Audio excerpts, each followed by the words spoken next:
আসসালামু আলাইকুম ভিউয়ার্স, কেমন আছেন? আশা করি সবাই ভালো আছেন। তো ইনশাল্লাহ আমি আমার ভিডিও এখন সাজেস্ট ফর ইউতে চলে যাবে। তো আমি কিভাবে পেলাম সেটা আপনাদেরকে বলবো। তো কার কার এই নোটিফিকেশনটা আসছে আপনারা অবশ্যই কমেন্টস করে জানাবেন। এরকম নোটিফিকেশন আসলে মনে করেন আপনার ভিডিও সাজেস্ট ফর ইউতে চলে যাবে। তো ইনশাল্লাহ আমি কিন্তু পেয়ে গেছি। তো দেখেন, স্ক্রিন শেয়ারের মাধ্যমে আপনাদেরকে দেখানোর চেষ্টা করব। প্রথমে যাব হচ্ছে ফেসবুকে, ঠিক আছে? এই যে ফেসবুকে চলে আসলাম। ফেসবুকে যাওয়ার পরে আমরা একটু নোটিফিকেশন দেখতে যাব। হ্যাঁ, নোটিফিকেশন দেখতে যাব, ঠিক আছে? তো এই যে নোটিফিকেশনে চলে গেলাম। যাওয়ার পরে একটু স্ক্রল করে নিচের দিকে আসি। ঘুম থেকে উঠেই দেখি এরকম একটা নোটিফিকেশন, কার না ভালো লাগে, ঠিক আছে?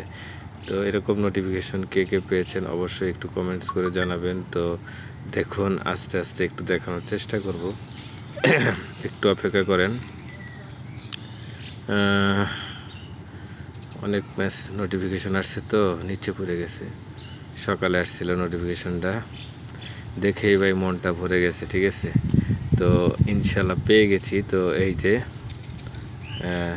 একটু 9 ঘন্টা আগে দেখেন আমি ভিডিও বানাবো, কিন্তু অফিসে আসলে ডিউটির পাশাপাশি আসলে সরি লেখাটা দেখা যাচ্ছে না। দেখেন, money tips and tricks being recommended to people, হ্যাঁ, মোর। তো আমরা একটু ক্লিক করব। এখানে দেখেন কি লেখা আছে।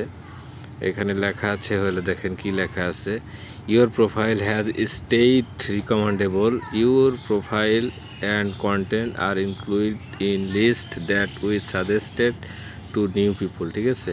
তো আলহামদুলিল্লাহ, এখান থেকে আমি যদি এখন ভিডিও পোস্ট করি আমার ভিডিও কিন্তু সাজেস্টে ফেসবুক নিজের থেকে নিয়ে যাবে, এটাই কিন্তু বলতেছে।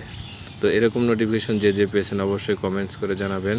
হ্যাঁ, এখান থেকে রিলস ছাড়া যাবে, এখান থেকে বড় ভিডিও ছাড়া যাবে, এখান থেকে স্টোরি দেওয়া যাবে।